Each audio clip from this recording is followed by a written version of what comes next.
Hi guys. Today we're going to take a look at Poisson distribution. This is our last discrete probability distribution that we are going to be looking at. So Poisson is all about looking at or describing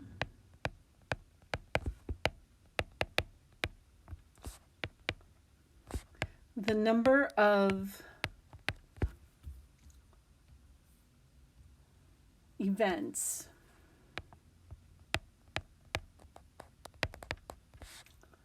that will occur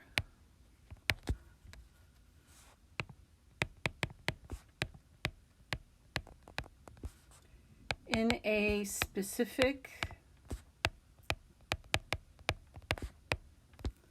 period of time.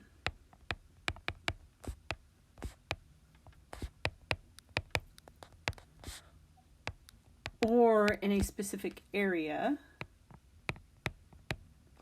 or a certain volume. Okay, so for example, I could be looking at finding the probability that that the next person who comes into the ER has the virus, or that the probability of finding a diseased tree in an acre of a forest, or finding what is the probability of finding so many bacteria in a cup of water. Okay, so it's about that kind of concept. So there are some characteristics, so this time I typed them up for us, that the experiments consist of counting the number of times, let's call it X, an event occurs within a given interval. The interval can be of time, area, or volume. The probability of event occurring is the same for each interval. And the number of occurrences in one interval is independent of the number of occurrences in other intervals. So the theme about independence and consistent probability is the same. So we have a formula here, and does seem pretty intense here. That mu, okay, so there's your mean, 2x, which is your trial number, e to the negative mu all over x factorial. All right, so mu e is Euler's number, 2.7. It's kind of like a naturally occurring number, and it's used a lot in chemistry and carbon dating things.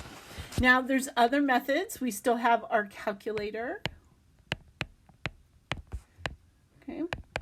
All right, so and again, you're going to go to second vars, which is where your distribution is. So we've been here a lot. And you would go to Poisson PDF, and you're going to enter mu comma x. Okay, so you're going to have the average comma x. All right, and then you have your online calculator. I did use the same one as we did for binomial, so it's a little easier to see.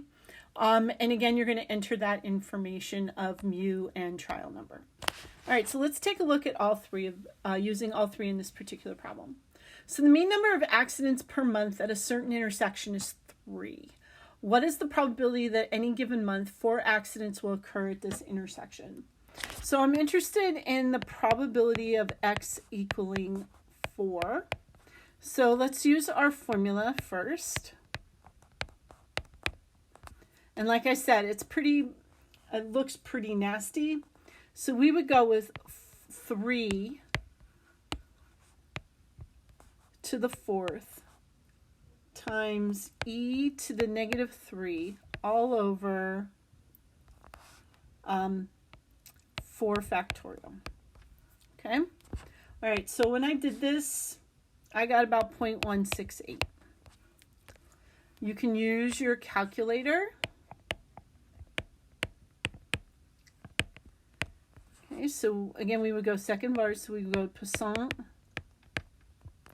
PDF, and we would put in 3, 4. And we would get the same solution. So then we can use our online calculator.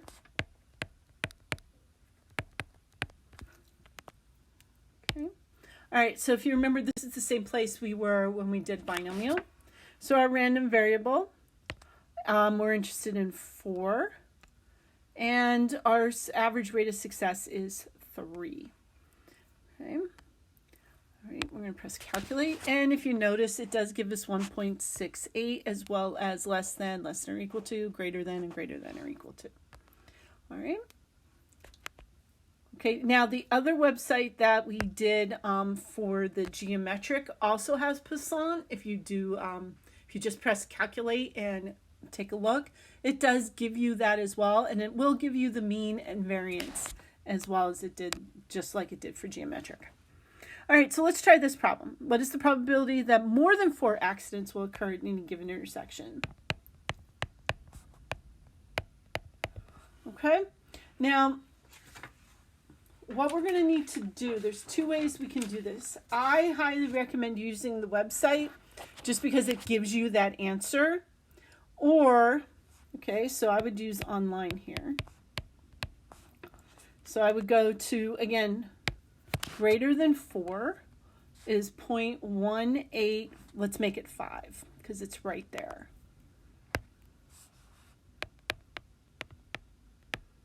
Okay. But if we do it by hand, okay, you literally would have to do 0 plus 1 plus 2 plus 3, okay, and plus 4. Sorry, I forgot about 4. And do 1 minus that answer because there is no end like binomial. So the idea is that you're going to keep going until there's no set number of trials. So you would have to do the complement. I find it to get a little too confusing, so I would definitely use my online calculator here. All right, let's talk about mean, variance, and standard deviation. Since in the problem, it gives you the mean number, and every single Poisson distribution will give you the mean. So it gives you the answer to the mean in the problem. So the mean is in the problem. So you don't have to go using a formula to figure it out. It tells you in the problem. Okay. Our variance is the same. It is the mean as well. So your standard deviation is the square root of that. Okay, now it seems kind of weird, but this was actually developed by a gentleman named Poisson. He was a French statistician and looked at this particular situation and developed these formulas and this kind of concept. So it actually is named from a famous mathematician.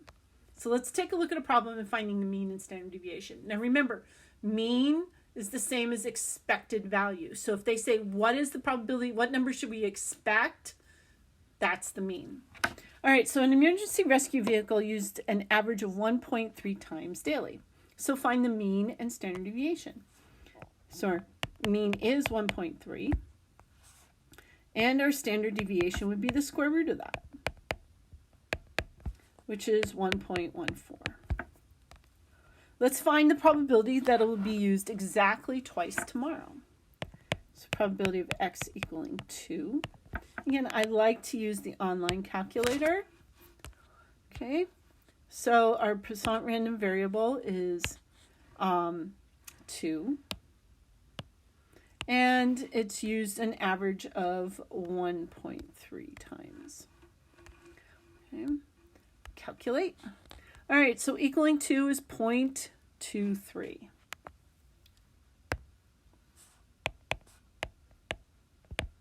There you go. All right, so what's the probability is used more than twice? All right, so you can either do 1 minus the 0 plus 1 plus 2, or again, I like to use the online calculator to figure it out because it gives us that answer right away.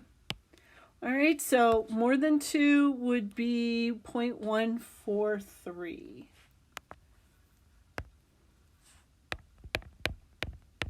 Okay. All right, let's try one more. So what is the probability is less than 4 times?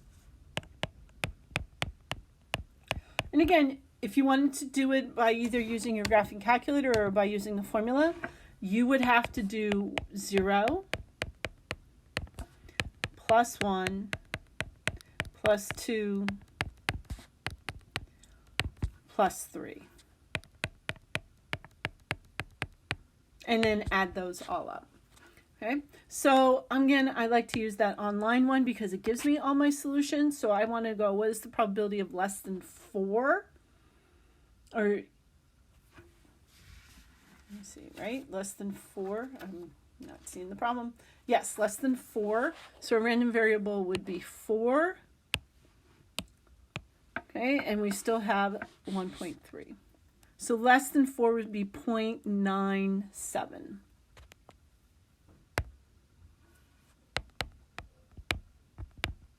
So less than 4 would be like 97%. All right, if you have any questions, please let me know. And again, stay safe by staying in, guys.